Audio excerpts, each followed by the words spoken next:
And we are live. Welcome in, everybody. Welcome back to another Disney movie review. Dan is on his way. He is finishing up. I didn't want to hold everybody in the meantime. I figured we'd just get started, do a little bit of mousekeeping while we're waiting on Dan. Hopefully everybody is having fun. Dan just got done a really great stream over there on Disney Fiasco as he was talking about some of the funniest characters in Disney characters, and that's a fantastic stream. Be sure to check it out if you haven't already. Be sure to go check out the replay with Dan. He's awesome for sure. But welcome in, everybody. Hope everybody's having a great week. Tonight we're going to be talking about. Actually, I'm going to wait on what we're going to talk about in just a minute here. For those that don't know, you probably do if you've seen the thumbnail. But we're going to talk about. We'll say it on Stranger Tides, which is movie number 4 in the Pirates of the Caribbean series. So this one's going to be a lot of fun to talk about. But before we do that, I want to do a little bit of mousekeeping, and then we'll get Dan in here and we'll get started. First and foremost, obviously, we want to thank Dean over at the Live Place, theliveplace.com. Dean is kind of your TV guide of live streamers. We got some new people, that have just joined the Mouse Talk family in the last few weeks. So if you're looking for other streamers, be sure to check out Dean over at the Live Place. Dean's a big supporter of all of us. He's kind of the guy that really, in my opinion, kind of got all of this started. So it's great to have him. And there he is. Arrrgghh. Gurgle. Sorry, Fiasco run a little late. No, that's quite all right. That's all right. We waited, and I figured I'd get started just with some mousekeeping. But because Carlos started talking about old movies, so I was like, Carlos, we don't have time. Look, at some point, we're going to get to some of these older movies, so it's actually going to be awesome when we do. But we haven't even really started yet. I'm just talking about Dean over, of course, at the Live Place. He's theliveplace.com. He does family-friendly streams throughout the week. Be sure to check him out. And speaking of partner channels, this guy right over here is a partner channel who, as we were just talking about, everybody, Disney Fiasco just went live. And he's live every Saturday night with Disney Fiasco. It's always fantastic. They are. You always come up with really good topics. The content is new and refreshing every single week. It's fantastic. Thank you. Guests are always amazing. They were again tonight. And it was awesome for sure. And, of course, Steve's World is our other partner channel. And actually, usually Steve and I are live right now with Sports Night. But that was kind of our impromptu thing. Steve is away. And I was like, I have something going on tomorrow night, which we'll talk about in a little bit. And Dan was very kind to reschedule it to today because we didn't want to miss movie review. We love these. Yeah, we do. We do. Members, thank you to all of our members. Membership has been growing incredibly. It's absolutely fantastic. Thank you to all of our members. Your generosity and loyalty knows no end. Before we get to the chat, welcome in, pal. Good to see you. You excited for this one? I'm super excited for this one. Pirates of the Caribbean on Stranger Tides. I've finished watching this week. Me too. It's been a while since I've seen this one, and yes. I've got to be honest. I'm really excited to talk about it because it's a franchise. It's one of my guilty pleasure franchises. It's a franchise I really do enjoy. So I'm looking forward to talking about it and having some fun because I always love doing our movie reviews. So I'm excited. Very excited. Now, this is going to be fun for sure. Oh wow, we just got a brand new member. I gotta bring this up really fast. Let me just pull it up. Alex Kennett just became a member. Thank you so much, Alex, for becoming a member, pal. That's amazing. Thank you so Alex. much. So, thank you. Yes, thank you to Alex is awesome. Sure. He is awesome. That's fantastic. Thank you, sir, so much. All right, so let me see if I can get the chat. For some reason, apparently I'm in trouble with Carlos. Apparently, so, or with Suzanne. I don't know, but I love them both really. Shiny Prisma, welcome in. Good to see you. Let's see who else is here. James Ryan, one of our members. James is fantastic. Everybody knows James. Alex Kennett, there he is.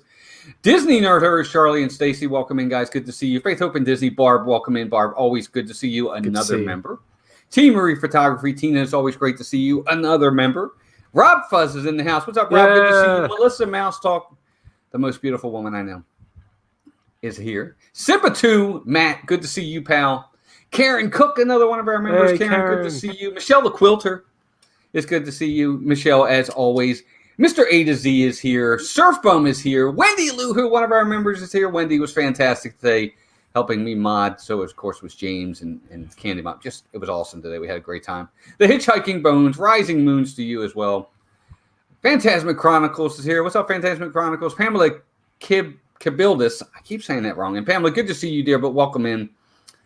Carlos, Disney World Freak. There he is. There he is. Good to see you, Carlos, pal. Teresa Martin, excited to talk about these movies. I love the Pirate series, she says. Great. Yeah, we're going to have a good one tonight. Yeah. Kirsty Clark, another one of our members.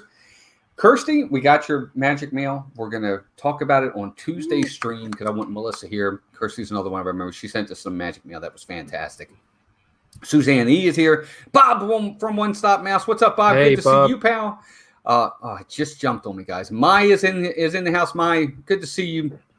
Hope you're doing well. Gallantly Streaming is here. Another one of our members. Our newest member is here.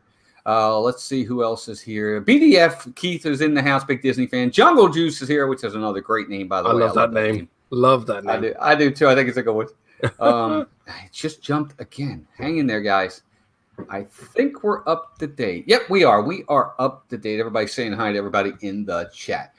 All right, Dan. So a little bit of precursor before we actually start the review. 2011 is when this movie came out. Yeah. This was 9 years ago now. I don't believe it. I remember seeing this in the movie theater. Like, I remember going to see it. Yep. 9 years ago. Yeah. 2011 is when this movie debuted. It brought on a couple new characters.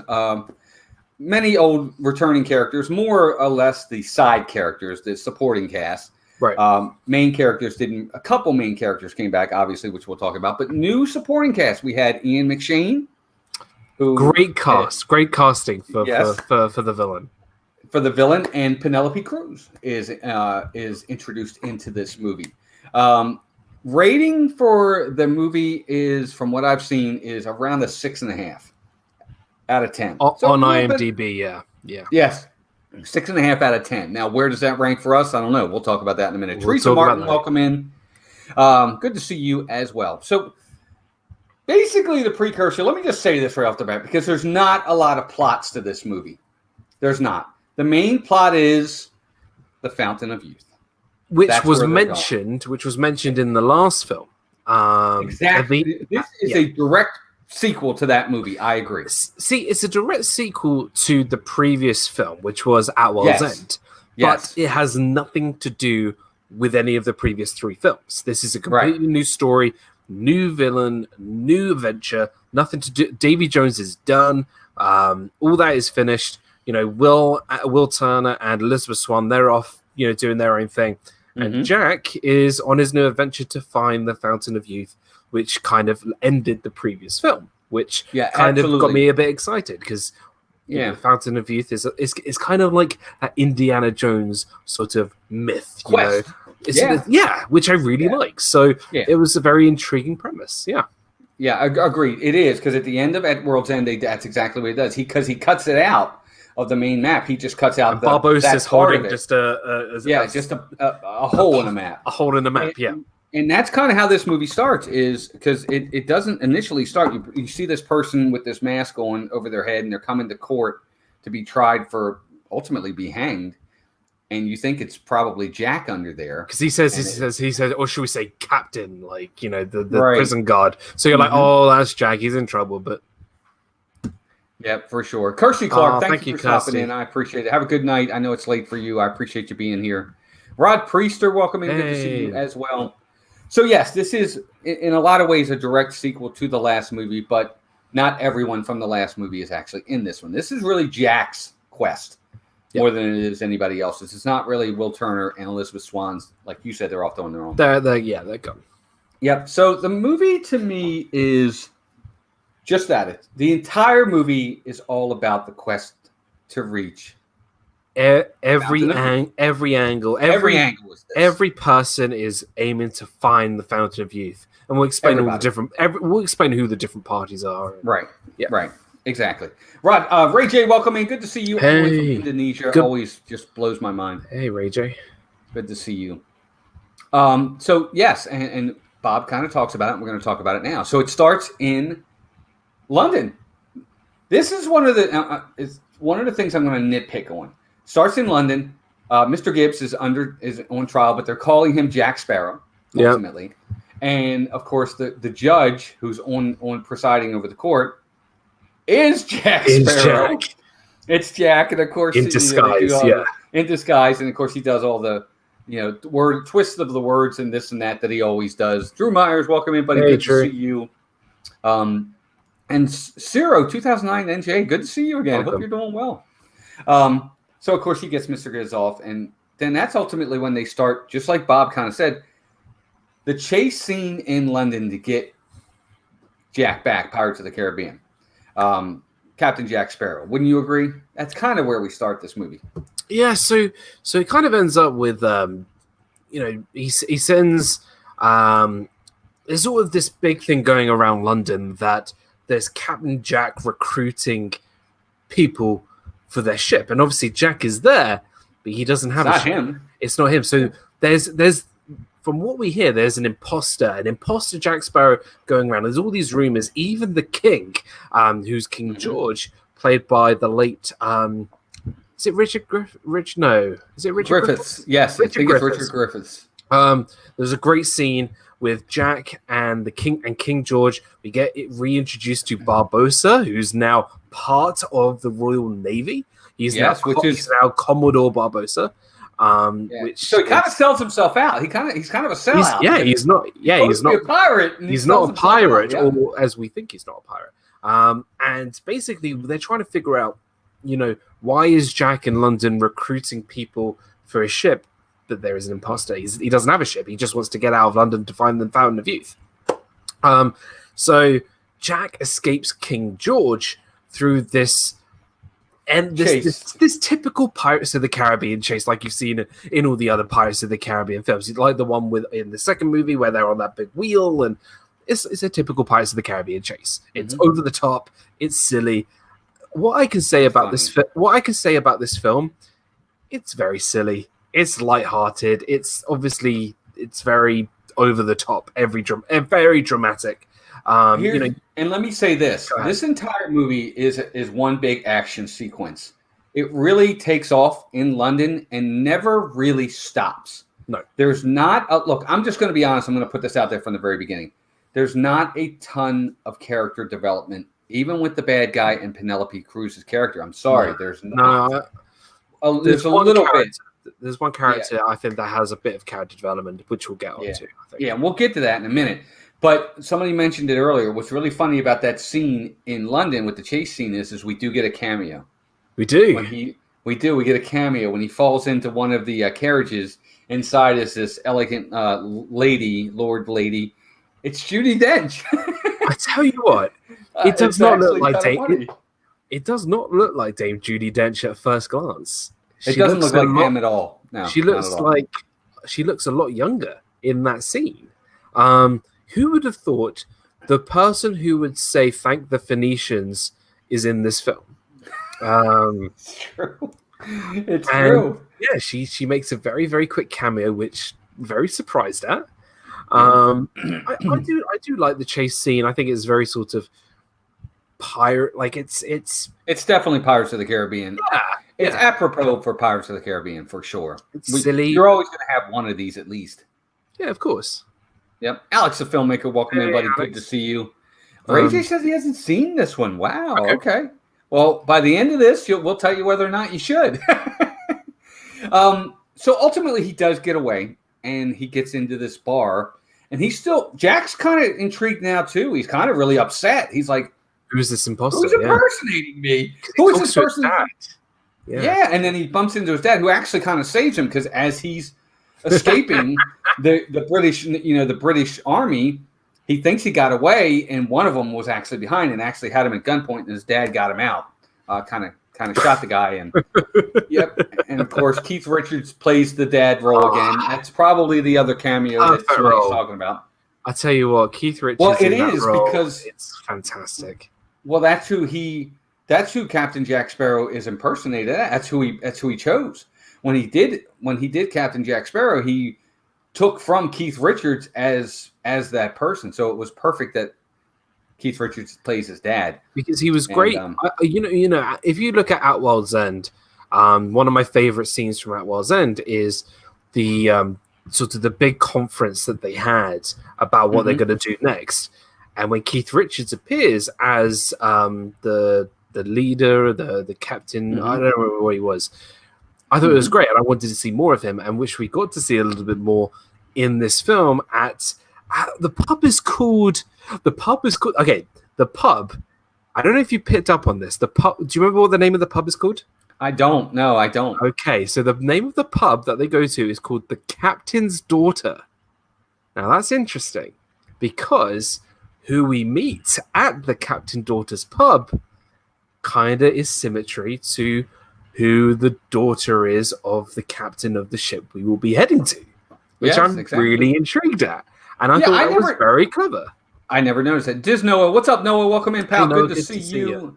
I didn't notice that. Yeah. But ultimately, he's in there, and Jack is in this pub, and that's when he finally does see who this impersonator is. Now, it's really cool when he first walks into the room. It's kind of dark, and you can't see who this person is. And they're really mimicking, almost like mimicking each other at first. And then, they start to do a little bit of a sword fight scene, which is really cool. It reminded me a lot of Will and Jack in the first film in the blacksmith's shop. Yeah. Yes, absolutely. But what's really funny is he's there, and for every move he's got, this person has the counter move. And you think it's a guy fighting Jack, guy and guy, because the moves are really, really good. And then he's there in one move, and he goes, "There's only one person that would have, done that move or known that move." And he pulls the person in, and starts having a snooch. Yes, and you're like, "What?" But it's actually it's Angelica, Penelope Cruz's character, who supposedly him and her at some point did have a relationship in the past. Well, they did. It was a cool little scene. They did bring up that sort of that there was some sort of backstory between Angelica and Jack. I feel like they did bring up that they might have been engaged, or they were at the altar, or something like that, and they had some sort of intense relationship, and then that sort of broke down or whatever, and Jack just was being Jack, and he went off and did his own sort of journey. He hightailed it out of there. Because that's what pirates do, really. Yeah. And I do like this scene. I like the fact that we kind of meet some of the men who are going to be involved in the film. Some of the side characters. I think one of them is called Scrum. Scrum, which I find quite a funny name to call a pirate, because Scrum isn't that what you throw to the fishes or to the sharks? When they scrub the floor. Oh, I'm thinking of what's that called? Churn or something like that. What is that stuff that they throw out over the boat? They did it in Jaws when they threw it out to do the. I can't remember what the name of it is. Isn't that terrible? Yeah, but they're talking, and this is where we meet the imposter, which happened to be Angelica. So, which I really like. And then obviously Jack is still being chased by the guards. Chum. It's called Chum. That's what it is. Okay, that's it. They're still being chased by the guards, and then there's kind of this fight scene between Jack and Angelica and all the other guards in this sort of barrel room, until we finally get a bit of explanation of what the Fountain of Youth, what you have to do for the Fountain of Youth. Right. Now, one thing, look, we all know what the Fountain of Youth is. Ponce de Leon, supposedly that's the legend, is that he found the Fountain of Youth. Ponce de Leon, if I'm not mistaken, isn't he? He's a Spaniard, is he not? Spaniard, pirate, or he was known to have all the riches, all the treasure, and right. But he was supposedly the one that found the Fountain of Youth, and of course, it's a legend. Nobody really knows if it ever really. Obviously, it's not real. So I don't think it is anyway.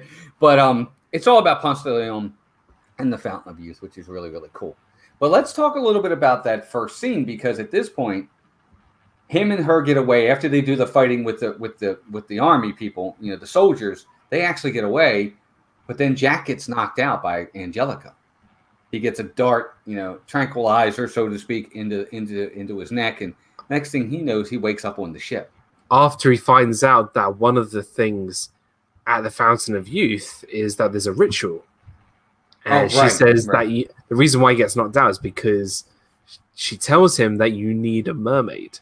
And look, we are no stranger to sort of creatures in the Pirates of the Caribbean world. We've had the Kraken in Dead Man's Chest. We've had dead people in the first one. We've had fish people in the second one, and we have zombies now in the fourth one. And mermaids. and mermaids. Now, one of the worst lines of if you thought Attack of the Clones had bad dialogue, this next line of dialogue that I'm going to say is one of the worst. I cringed in the movie theater when I heard this. Jack asks Scrum what happened to these men, and Scrum goes, "They've been zombified." What? Zombified? And I'm like, come on, that is what kind of dialogue is that? We're not in like an Evil Dead, Shaun of the Dead kind of film. This is Pirates of the Caribbean. Zombified? What kind of writing is that? That's true. It really put me, that line really put me off a lot of the film. I tell you. Well, I think part of it is the kookiness of this movie. This entire movie is like that. I mean, there's a scene in there which we'll talk about a little bit later. Jack does something, and after he does it, it's pretty phenomenal what he does. He looks at everybody and he goes, "Did you all see that? Because I won't be doing that." It's a funny line. It's a kooky line. But let me backtrack for a second, because let's talk about the ritual. Ultimately, at the Fountain of Youth, for the fountain to work properly, the way you need it to work, there's a few things you need. First off, you need these what do you chalices. The chalices. Yep. There's two chalices. And in each chalice, you'll have water. And in one of them, you have to have a tear from a mermaid. The tear only goes in one. And whichever chalice has the tear in it brings life, but you also have to have another person that is going to take life from. So it's good. There's a sacrifice. You're taking the years from the one with the person that drinks from the one without it. You're taking their years away and giving those years to the person that drinks the one with the tear. If I understood that correctly. Yeah. You're absolutely right. So it's actually a terrible ritual, because someone actually is going to die while the other person gets extended life. Not necessarily immortal life, infinity life. It's not for long life. It's not. They don't it's not become the Holy immortal. Grail. No, they don't become immortal. They just get additional. So they could pretty much use. They could use the fountain as much as they like, but they'll just have to keep sacrificing people. Right. So exactly. So this is where we do finally get, and we're going to start getting into additional characters now, because we've already talked about one new one. We've talked about Penelope Cruz, but now that she's knocked Jack out and they're on this ship with Scrum and talking about being zombified, we find out that Jack Sparrow is actually on the Queen Anne's Revenge. Can I say the best name of a ship ever? It's pretty cool for it's sure. It's pretty cool. It's a cool name. Yeah, it is. The Queen Anne's Revenge. And everyone and anyone who knows anything about ships and pirates, the captain of that ship is Blackbeard. And Blackbeard is known, he's a real person in real life, is known to be one of the most ruthless pirates of all time. He was a murderer. He was horrendous. He was not a good dude. And can I just say, Ian McShane, bravo performance. I think he did a fantastic job bringing Blackbeard to life. He was very menacing, but he was also very sort of not calm, but like he had a short fuse. He had a short fuse. He was very charismatic in the role. Yeah, very good. Very good. Yes, he wasn't Blackbeard. He was very calm for sure. He played a good role. I think that's what's important, because first film you have Barbossa, who's very, very charismatic, very energetic. You have Davy Jones, who sinister, a bit mysterious, but also quite, cool, but quite loud. So you needed somebody who's different to those two, because, like it or not, Pirates of the Caribbean franchise has some really great villains. They really do. And villains that we all know. We know all these people. We know who Davy Jones is. We know who Blackbeard. Yeah. And I think Ian McShane really gave a very unique and quite accurate depiction of Blackbeard. I loved his entrance. We'll talk about the mutiny in a minute. But when he enters and comes on screen for the first time, I generally felt like that was Blackbeard off the pages of a book. Like, it really was a great interpretation of him. True. The Mickey Bunch, Kelly, welcome in. Hey, Here's the one thing I'll say about that, though. I wish that they had gotten Ian McShane 5 years sooner, because to me, he was a little too old. I wanted Blackbeard to be a little bit younger and a little bit more menacing. Agreed. Don't get me wrong. He was a bad dude in this movie, and we're going to talk about that in a little bit. But I just wish he was a little bit younger. He looked a little too, for me, frail. You didn't get a lot of sword play out of this character. It was more about being a captain and ordering this, that, and the other. I opinion. I see what you mean there, but I also kind of like that he was slightly older because the whole point is because the Fountain of Youth is to make him younger and to make him a bit sort of stronger. So I think in another way, so it could go both ways, but I think he was a great just casting anyway. Right. I would like to talk about the mutiny, and Jack is convinced that it's not the Queen Anne's revenge. Exactly, you hit it right on the head. Because he would have never done that if he really thought he was on the Queen Anne's revenge. Because he doesn't believe anybody. He's sitting there and he doesn't believe him. He said, great news. This is not the Queen's Anne revenge. And Scrum goes, it is. I saw the name at the back of the boat. It's true. But he kind of orchestrates this mutiny of the ship. And Jack, of course, always has himself in mind. He's like, yes, well, mutiny, and I'll be your captain moving forward. And of course, they start doing this mutiny, and at first you think, wow, looks like they have the upper hand, and then that's when he comes out. He comes out of the room, out of his quarters, and out comes Ian McShane as Blackbeard. Yeah. And of course, then he turns the table because of his. I don't even know how to word it. His sword, I guess, has some kind of power. Sword that's connected. It's like the remote control of his ship. Yes, almost. Yeah, pretty much. Yeah, like he can control the Queen's Anne's revenge with his sword, and I think it's a clever idea. I genuinely think that, and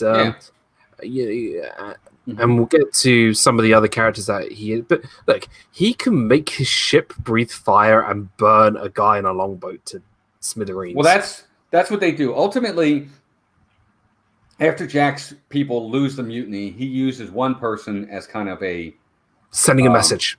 He's sending a message. That's exactly right. So he lets the person get on a longboat, and then all of a sudden he gives the order.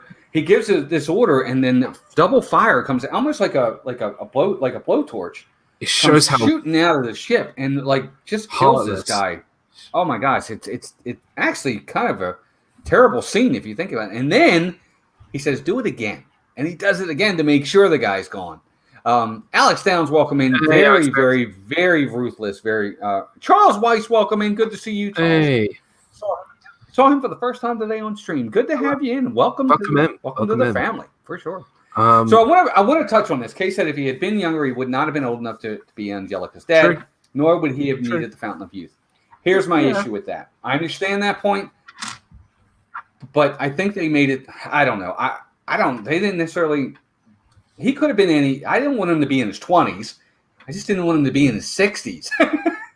I was hoping he was going to be in his 40s. He could have still been her dad. She could have been in her 20s. That's all. That was my point. That's all. I wanted him a little bit younger. Younger. We do meet another character during the mutiny, and that's the religious man. What's his name? Is it Philip or? It's Philip. Philip. Yes, it is Philip. Look, I am a religious person. I go to church all the time. Love church. But this guy in this movie, to me, is if there's a character that needed more development and I thought was possibly unnecessary to this film, this one might be the one for me, Dan. I loved where they were going. They should have done more with it. Now Dan looks like I'm hoping he's still there. I don't see. Oh, there you are. You're back. I'm here. All right. So Philip's character is he's a religious man. I don't know that he's a priest or a pastor or what he is, but he's a believer. On that path. He's a believer in. He definitely is a believer. Yes, which I love that. I love that. So you want to talk a little bit about him? I think he's kind of like the whole point of his character was to show what was right to Blackbeard. And show you can go down the path of goodness and kindness but obviously that it's Blackbeard. He's not going to take any of that. It's kind of his yin to the yang, I guess. Right. I just feel like his character was. I agree. His character was very.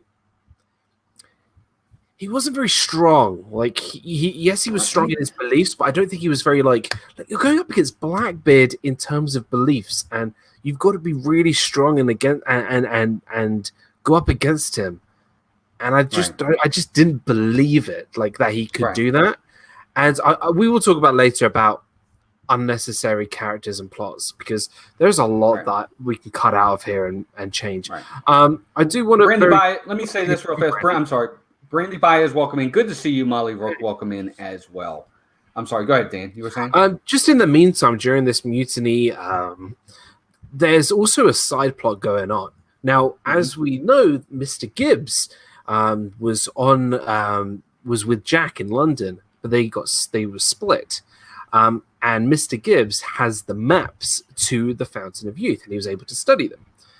And basically, the trial that Jack didn't go right, and he was going to get hung, and that would have been the end of Mr. Gibbs. But Mr. Gibbs was able to study the maps, and when Barbossa was like right hand over the maps, Gibbs was like, not going to happen, and he burns the map to the Fountain of Youth, which means it's all up here. It's all in there. So Barbossa has to use Mr. Gibbs because the map is in there. It's the only way they're going to beat the Spanish, because it's during the Spanish Inquisition to get to the Fountain of Youth. I like the fact that Mr. Gibbs had more of a role in this film other than all the other films, because Mr. Gibbs was one of my favorite characters. Is one of my favorite characters from the franchise. I think he's so unappreciated. I think he's fantastic. He's a great sort of wingman to Jack. He's like Jack's best buddy. Sure, he's the sidekick. He's the sidekick. And I love Captain Barbossa. He's just a great character. And he plays the character so well. I can't remember the actor's name. He plays it so well. And I love Jeffrey Rush. Jeffrey Rush. Brilliant casting. Jeffrey Rush. I could watch if there was a Barbossa spin-off movie, I would watch it. So it was great to see Gibbs and Barbossa kind of do that all again and have their sort of relationship pick up again. And they're on their way. They're pretty much one step behind Blackbeard and Jack. That's where they are. So wherever Blackbeard and Jack go, Barbossa and Gibbs they're right behind it, but they are right behind them. That's pretty much the whole film.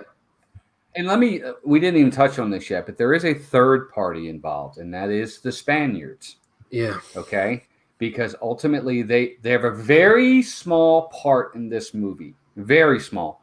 But it is an important part, because ultimately the Spaniards find out about the Fountain of Youth as well. Right at the beginning.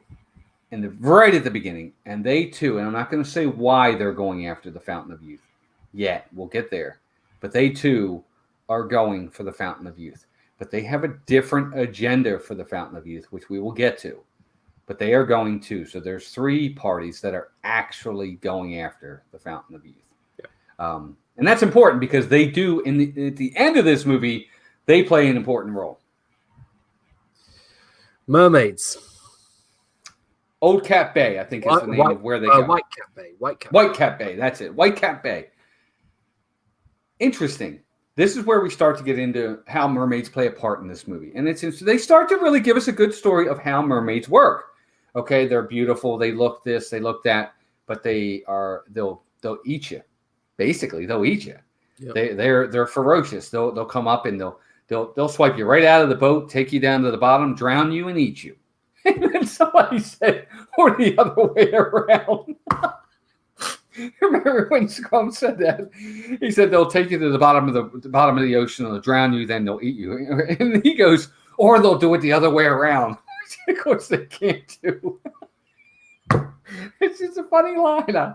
Again, one of those lines where you're like, you just shake your head, and it's part of the kookiness of the movie. I do like the fact that when the mermaid was singing, after the men were singing, I love the fact that they brought the singing into the Pirates of the Caribbean attraction right at the beginning of the ride of that song. I think it works very well. Not anymore. It's gone now. Is it gone now?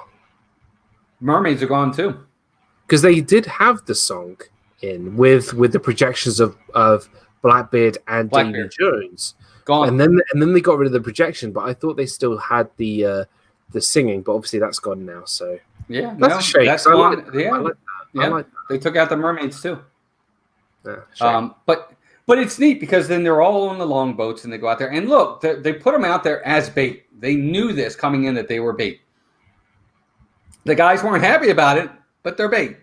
So they're out there and Scrum starts singing, and then all of a sudden in the back of the boat comes this really pretty girl who's supposed to be a mermaid, and she comes up to the boat and she's talking to Scrum, and he's looking at her and he's getting entranced with her beauty.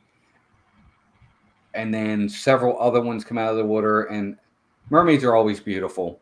All these beautiful mermaids are coming up to the surrounding the boat. It's really kind of a neat scene. And then all of a sudden, she kind of pulls, and then, she kind of pulls Scrum into the water a little bit, and as she gets him under the water, she's still beautiful. And then all of a sudden, her teeth and fangs come out, and then that's when all you know what breaks loose, and all the mermaids are like starting to attack this one longboat and the other longboats as well, and they're fighting them off. And then they literally jump out of the water, and just like they said they would do, they come in and they grab you, take you under, and they'll drown you and then eat you. It's an interesting, neat scene. Wouldn't you agree? Oh, I like it. It was a bit sort of. I feel like it was a little bit. It took a little bit of time to get into until the action really started. I did like it. For me, I just like how silly it was. I like the mermaids using like a lasso to bring the men into the water. I liked Jack running up the lighthouse, and then like we were talking about earlier, he broke the water tank. I think it's like whale something. I don't even know what it was, and it's very highly flammable.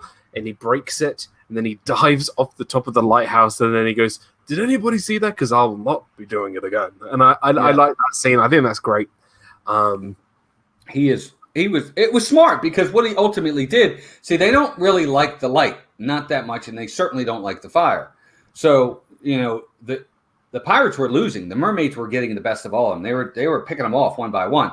So by doing this, he blew it up, and it scared off all the mermaids. But one of them was going after Philip. At least we thought she was going after Philip. And from the explosion, some of the rocks came down and trapped her. And they got what they needed. The pirates needed a mermaid because they needed to get a mermaid's tear, and now they had one. And her name was Serena, if I'm not mistaken. Yep. No, you're right. Yeah, Serena. Right. You're right. So they finally got the mermaid they needed, which was pretty interesting how it happened. Because Philip was actually going to let her go. It looked like he was getting ready to go over there and take the rocks off of her and let her go. But then Barbossa and his gang came over and got her. So they what they came for, they actually got. Wouldn't you agree? Yeah, they got him. Barbossa and Gibbs get there literally minutes after Blackbeard and Jack were there. Everything was destroyed. And piranhas with lipstick. It's true, though. It's true. And Barbossa's ship pretty much gets destroyed by these mermaids, so they all have to go on foot. Now, I want to bring up the term "on foot." Now, there's another part of this story that there's a prophecy that, Blackbeard was said to be killed by the one-legged man. Now, the one-legged man happens to be Barbossa, and the reason why this prophecy was a thing because Blackbeard pretty much destroyed the Black Pearl, which Barbossa had at the end of the last film. And now the Black Pearl is in a bottle, ship in a bottle. Captured the pearl, right? Exactly. Yeah. And Barbossa fought the pearl to his last leg, and he had to, cut off his leg. So Barbossa now only has one leg, and the prophecy was that the one-legged man Barbossa was going to kill Blackbeard. So they go on foot and are pretty much, is a day's walk behind Blackbeard and Jack. They're on the island where the Fountain of Youth is now. Yep, exactly. Joshua DeLuca, welcome in, buddy. Hey. You're never late. You're on time. You're here. That's all that matters. Thanks for being here. And by the way, everybody, 35 watching, 51 likes. Thank you so much. We appreciate it so much. Oh, no, Joshua, it's actually a lot of people. Having 35 in here, it's fantastic. We're glad for the 35 that we have, and as more people jump in, We're just talking about pirates and movies tonight, so it's awesome for sure. It's a great crowd, and we're glad all of you are here for sure. So let's kind of talk about that, because at this point they are on the island, and they're where they need to be, and everybody, it's kind of a foot race now to get there. I do like the scene when they get to where they need to be, and at first they're like, "It's not here. Where is it?" I do like how he looks at the one leaf, and you see the drip of water. Instead of going down the leaf, it's going up the leaf. Yeah, which is really, really neat. And then hidden thing. Yes, it's a hidden entrance. Everybody's thinking it's going to be obvious, but it's actually not. And I don't remember what he does to kind of initiate it, but he does something, and then all of a sudden, waters start coming into the cave. Yeah, so it goes up. It's really neat. So at this point, Jack has the chalices from the ship. From the ship with where he meets Barbossa. Right. I'm assuming is that supposed to be Ponce de Leon's ship? That is Ponce de Leon's ship. Okay, gotcha. And there's all this balancing act where they can't touch anything, touch nothing but the lamp, but this time it's the chalices. Pretty much. So Barbossa and Jack come with the deal. They say, right, take the chalices, but you allow us to follow. You take us and follow Blackbeard to the cave. So Jack has the chalices, which actually get taken by the Spaniards. Barbossa and Jack get them back, and they sort of have a plan. And they end up at this cave. So Blackbeard, Serena, Philip, Angelica, they all end up at this cave. And what Jack does, he gets the two chalices, hits them together, and is just like, stand back, and it's like, nothing happens. And then he reads on the chalices, I think it was... That's what he did. It was Aqua Venti, which I think... I think it is. Yep. Water... Welcome, Cynthia. Welcome in, Candyman. It means water up or water, something like that. Because obviously the water is going up. And they create sort of this whirlpool, but on the ceiling? Yeah, I like it. Aquamente is actually it's a Harry Potter term. Aquamente. No, I'm just kidding. Clearly, I'm not as. No, I don't know Harry Potter as much. Cynthia, welcome in, dear. Hope you're doing well. Aquamante's not. I just made that up, but it sounded like it sounded like a spell that Harry Potter would do for sure. But ultimately, you're right. The water goes up, and it makes the entrance above you. You see this kind of whirlpool above him, and then Jack kind of puts his sword up there first, and the sword goes through, and then he kind of puts his hand up there, and then he goes through, and it takes him up into this secret room, which is really kind of a cool looking room. As we're coming to the third act here now,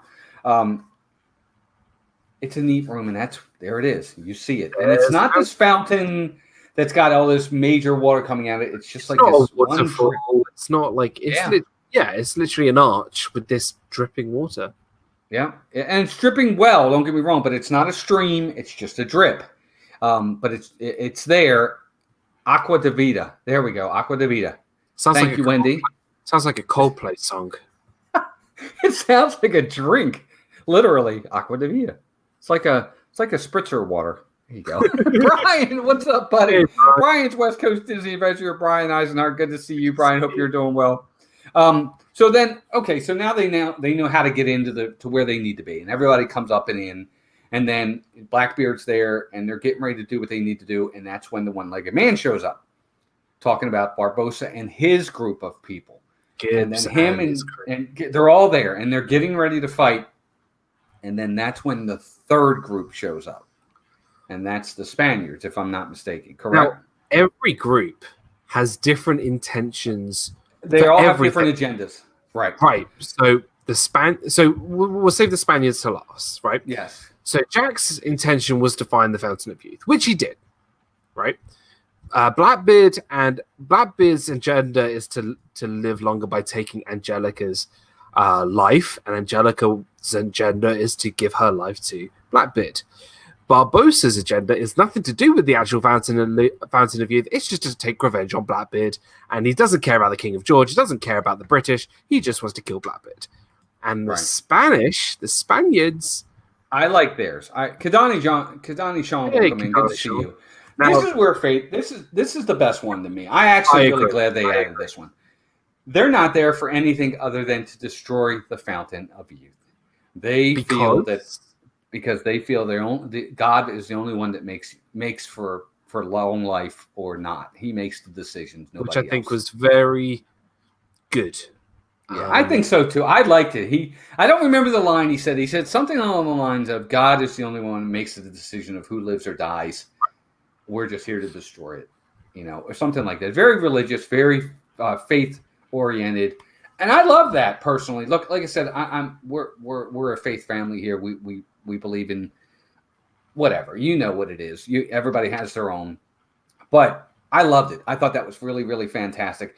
And they were resolute. They didn't care. That's all. As soon and it was really neat because the big battle starts and they're all fighting and all. And the Spaniards actually get the upper hand and they do it. They destroy the fountain of youth, which is fantastic. And guess what? As soon as they destroyed it, he says, "We're done. Bye. We're out." That's all they were there for. It was the smallest part, but their agenda was the biggest agenda of the movie and had the biggest plot, which I thought was really kind of neat.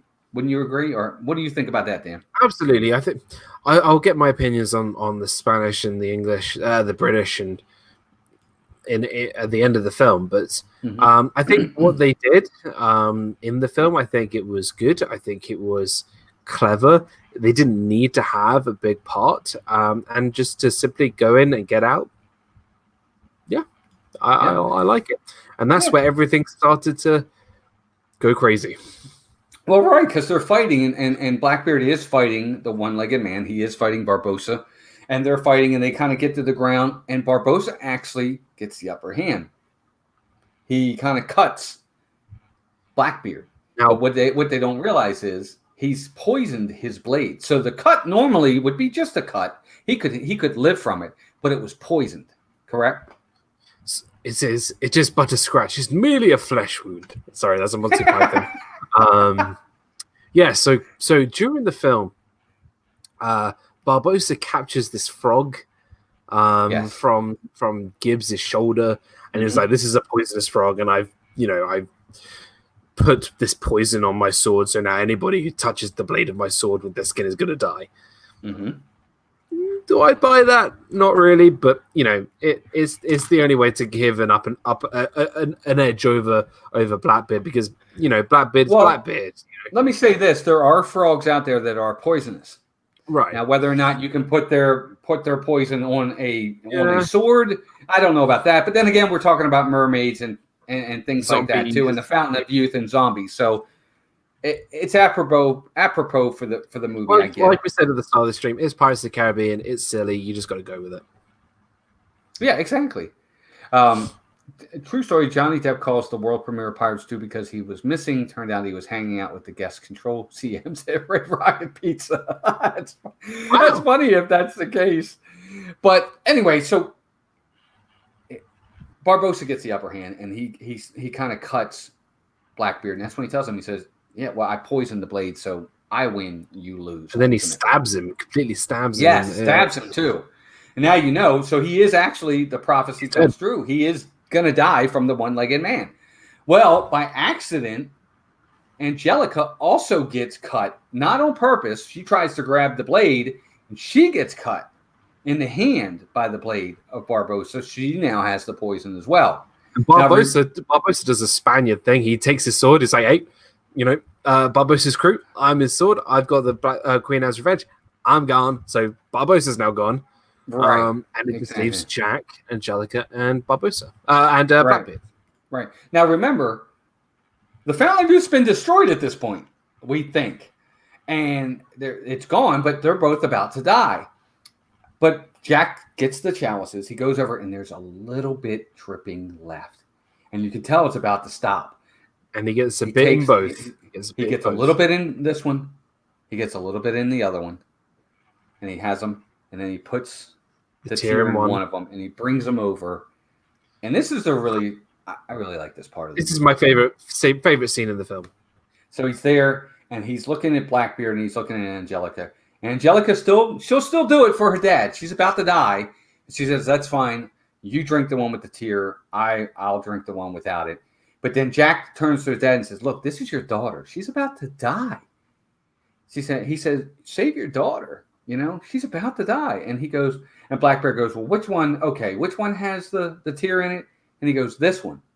He takes Blackbeard grabs it and drinks it. And she kind of had that look on her face, like a little bit disappointed.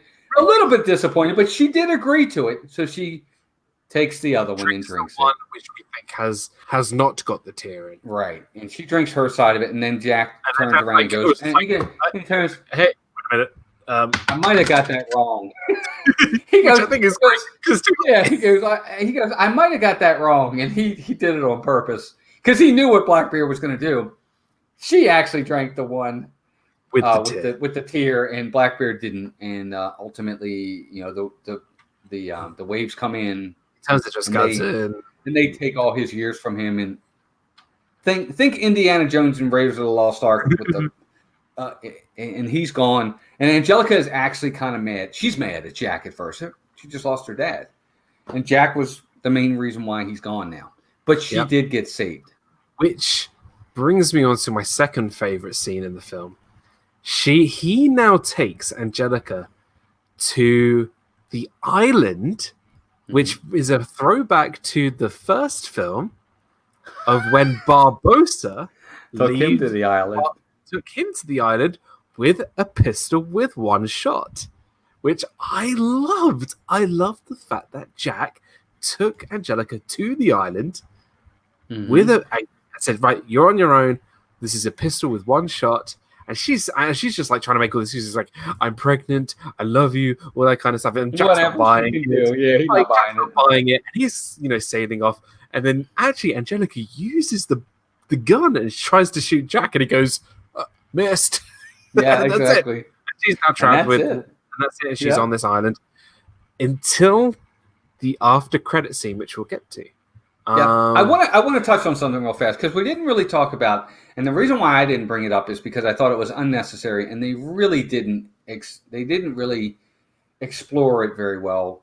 The missionary Philip and the mermaid Serena kind of get a fondling for each other. I guess they like each other. I guess you could say fall in love, whatever. And that's how they get the tear because at first it seems like Philip is killed by Blackbeard, but he didn't actually kill him. And when, it wasn't a tear of sadness that you got from her, but when she saw that Philip was still alive, it was a tear of joy, and that's how they got the tear. But that whole relationship between Philip and Serena really went nowhere for me. I mean, even in the end, it didn't work. Even in the end, she kisses him, takes him underwater, and off they go. But they don't really say, they don't explain it very well at all.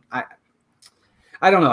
That's why I didn't bring that up. By the way, Dad builds welcome and he says, "Hey, Mouse Uncle, sorry to be late. I'm going to have to watch the replay because to me, this is the Pirates people love to hate." Well, we're actually gonna get into our grades in just a minute here. But that's why I didn't bring that up. Yeah, I just want to. Okay, this is where I'm gonna I don't know if I'm gonna be a bit of a, I don't know, controversial, but I think this film had some really amazing ideas. There is a lot of it that could have been cut out. Now, for me, I don't feel that the British, the Spaniards, the Philip, and the mermaid thing didn't need to be in this film. All of that did not need to be in this film for me. I feel like, right, it should have been Blackbeard and his crew and Penelope and the imposter thing. I think that's great. Jack being in London, that's great. I think Barbossa should still have stayed as captain of the Black Pearl with the original crew. So Cotton and Marty and all those characters.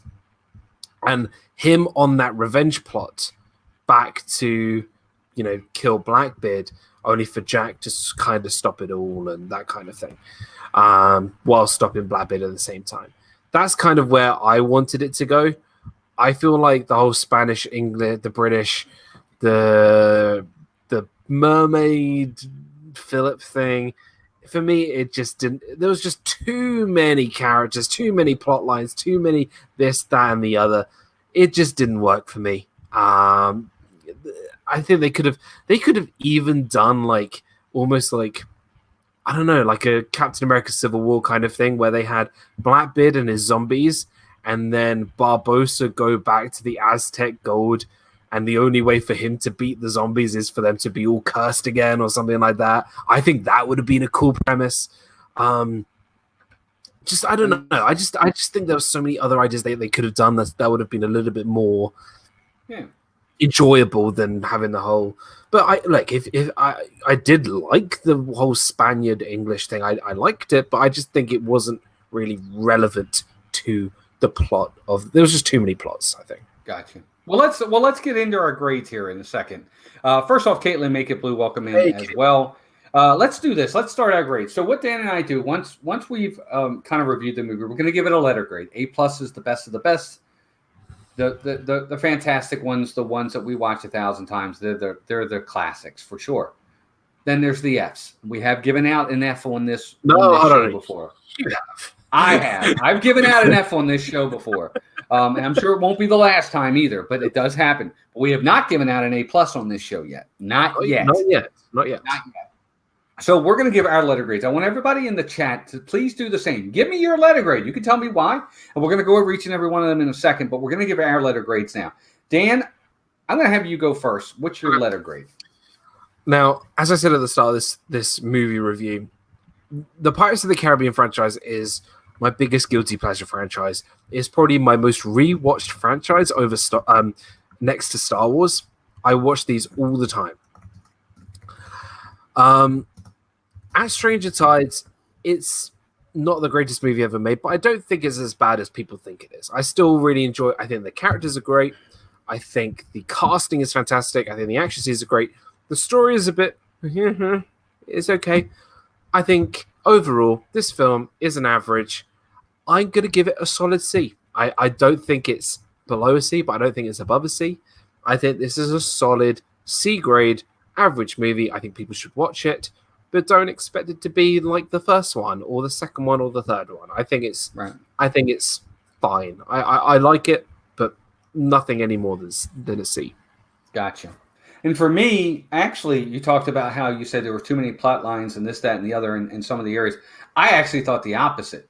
I thought the problem with the movie was there were no plot lines to me. The only plot was find the Fountain of Youth. You know, the Spaniards were in it for so little, they didn't take up any of the movie. And I understood the chase between Blackbeard's group and Barbossa's group. I understood that. For me, it was just the overarching thing was find the Fountain of Youth. That was it.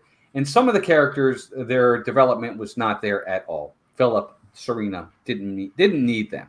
Yeah. And even Penelope Cruz's character, to an extent, could have been a little bit more developed. But overall, it was. Go ahead. So I was just going to say, for me, the only character who I feel had any sort of character arc is Barbossa. Yeah, for sure. Absolutely. Agreed. So for me, I liked the film. I actually liked it better this time. I've only seen it twice. This was the second time for me. I actually really didn't like it the first time I saw it. I thought it was kind of boring. I watched it the second time. I actually liked it better. I agree with you. I gave it a C. I'm not going to give it higher than that. I'm sorry. It's my second least favorite behind. I'm not even going to tell you because we'll get to it at some point. We'll get to it eventually. But that's my grade is a C. Dan, if you don't mind, let's go into the chat. Let's see what everybody's grades are. Let's get some grades. So and then we'll do the poll. Tad Bills gives it a C minus. Joshua DeLuca gives it a B. Teresa gives it a C plus. Alex Filmmaker gives it a B. Noah gives it a C plus. Pamela gives it a B plus. Mr. Atos, welcome in. Gives it a C plus. A to Z. A to Z. Got it. Josh DeLuca gives it a B. Alex Kennett gives it a C minus. Drew Myers gives it a C minus. Joshua DeLuca goes back to a B plus. Karen Cook gives it a C. James Ryan gives it a C plus. Josh DeLuca goes back to a B. Captain Akron gives it a C minus. Wendy Liu, I'll give this one a C. Not brilliant, but not bad either. Great cast, but the plot was a bit sketchy. Kay Atwood is a C, and then Josh DeLuca goes down to a B minus. Brian is a B. Caitlin gives it an F because I have only seen a couple of the scenes and gotten an overstimulus, so I can only now watch the franchise again. So bad but true. C- for Alex Kennett. Yeah, I like what he says too. He says overdone plot without emotional investment into characters make it difficult. I agree. That makes sense. I agree. Yeah, I think there's a lot of good opinions out there. I'm a big fan of the franchise. I always actually have on my desk my little Pirates of the Caribbean medallion. I actually use this as a golf marker when I'm like putting. I always put this down as my golf marker. So. Sure, absolutely. Brian, NASCAR fan 22, welcome in. Good to see you. Thanks for being here. So yeah, and to finish off, I really like the end credit scene where the voodoo doll that Blackbeard makes of Jack washes up on the coast with Angelica sitting there. I think it's pretty neat. Yeah, that was a cool little end credit scene for sure. Brian says, "Is today Saturday? Technically, it's Sunday for me." Yeah, and it is Saturday. We talked about that in the beginning, Brian. Dan made the concession because we're going live tomorrow night, which I'll talk about in a minute. Dan was very gracious to go tonight, so I appreciate that. But now it's time for the one and only. Here we go, gang. Next week on Dan's channel, 6 o'clock Sunday. On the next 2 weeks. Right, next 2 weeks are going to be on Dan's channel. But it'll be 6 p.m. next Sunday because normally we do this show on Sundays. Dan, what are we reviewing? So if you, I'm nervous. if you enjoyed our Disney movie review this week, please make sure you come over to my channel as the next couple will be on my channel. Yes. We haven't done a Pixar film yet. We haven't done a Star Wars film yet. We haven't done a Muppet film yet. So let's see what we have. Come on, man. Pull out like Candle Shoe or something like that.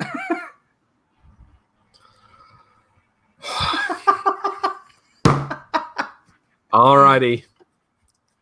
We are going to go a throwback to the early 2000s. Really? Yeah. We are going Disney Channel classic. Halloween Town? Nope. Oh, gosh. We are, Walt and I, two grown men. And maybe Melissa. No. Are we watching High School Musical? Nope. We are watching the Lizzie McGuire movie. Lizzie McGuire, yes! I'm down. We are watching the Lizzie McGuire movie. I got it, man. That's fine with me. I'm okay with that. Looking forward to it. So next week, Sunday, 6 p.m. on my channel, we are going to be reviewing the Lizzie McGuire movie. I'm all right with that. That's okay. If you've never seen it, go out and watch it. And we are going to be reviewing it. This is like our Disney book club, but for movies on Disney Plus. We choose it at random, so you never know what you're going to get. Hence, the Lizzie McGuire movie. There's a lot. Shiny Prism says, never heard of that. Alex Kennett goes, no. Drew Myers goes, I've never seen that. What? Bryce says, that's hilarious. Oh, sing to me. Oh my gosh, that's so funny. Hilary Duff, I'm all right with that. I'm okay. That's fine. We'll get it. We're going to have fun with that. That's going to be fun.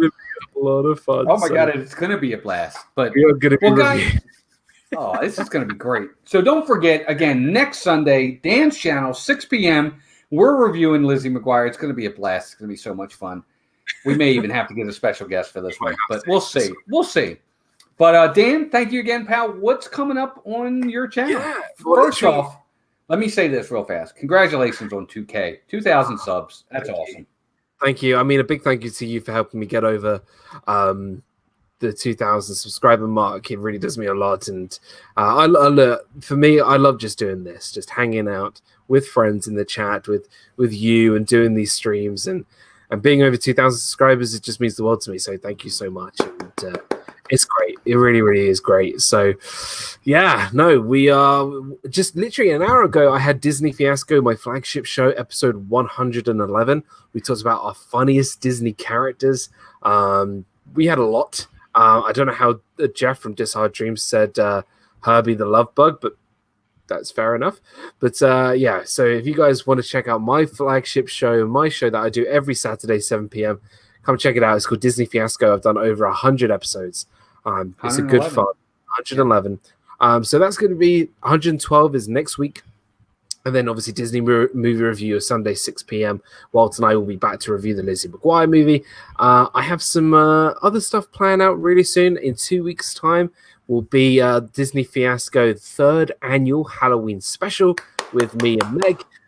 As if you've been around my channel for a while, you know that during our Halloween special for Disney Fiasco, there's always something that spooky happens. So come join us. It's going to be fun. So come join Disney Fiasco the next couple of weeks. It's going to be good fun. Good fun. Good night, Wendy. See you, Wendy. Thank you so much. This is what dreams are made of. Oh, gosh, that song is going to be stuck in my head. LSU Mom, what's up, Emily? Good to see you. I'm sorry, Dan. Go ahead. Is it the movie Lizzie McGuire or the series? Well, we're going to talk about the movie. We're going to talk about the movie. We will touch upon the series at the start of the review because obviously that's what the movie is based around. But we will be reviewing the Lizzie McGuire movie next week. So that's going to be really, really exciting. Yeah, really exciting. I can't wait, for sure. And I have been on with Dan for his Halloween specials. Melissa and I were on one time. Yeah. And we were on for the ghost host that week. When Meg couldn't get on for some reason, we couldn't get her on screen, and all we could get was her voice. It was hilarious. It was fantastic. And then a year later, it was me. Yeah, that's right. And that's right. It's crazy. It's absolutely crazy. But we're going to have whoever Dan has on is going to be fantastic. It's always a blast. Again, pal, congratulations on 2K. Disney Fiasco. You're blowing it up. Congratulations. I'm really proud of you. As for us, tomorrow evening, that's why we did this tonight. 5 p.m., we are at Magic Kingdom. We are going to be doing an evening stream. I can't wait. I'm really excited. We'll be able to see all the lights and ride some rides in the evening. It's going to be a lot of fun. We're going to close down the park tomorrow night. We're staying until the park closes a little bit after. It's going to be a lot of fun. I hope you guys can join us for that. Thank you to everybody that came out today. We had an Animal Kingdom stream today. It was a lot of fun. I think we were one of the only ones to actually do a live stream on Kali River Rapids. We did. You mean your stream at Animal Kingdom was wild? It was wild. It was wild for sure. Yeah, it was a great stream. It was a lot of fun. Other than that, I just posted a brand new video of the AP pop-up store. Be sure to check that out. Our Man versus Park video was a lot of fun. It's kind of a thriller. Go check that one out. I've got another video coming out tomorrow. Another one of those sights and sounds of the Disney trails. One of the trails underneath the Tree of Life, which is really going to be fun. Lots of great views there.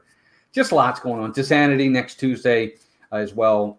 We got tons going on, and we're just glad to have you all here. Thank you to our members. Members, thank you for your generosity and loyalty. And the brand new member we got today, thank you so much. Appreciate that very, very much. Thank you to Dean over at the Live Place for all he does. Partner channels are Steve's World, and of course this guy right here, Disney Dan. Check him out. And other than that, everybody, just thank you so much. We appreciate all of you being here. It's late for this guy. We're going to get him out of here so he can go to bed. Dan, how do you end your shows? Why is the rum gone? No. Why is the rum gone? No. It's live your life with a smile each and every day, and that's how I end my videos. Awesome. He does every single week, and it's fantastic. Dude, always a pleasure. Love you, pal. And everybody in the chat, I always say it. You always have a choice where you spend your time. You decided to spend it with us. We appreciate that. Your time is precious, and we're honored that you did stay here with us this evening. And until next time, take care of yourselves and each other, and we'll talk to you soon. Bye, everybody. Arrrgh.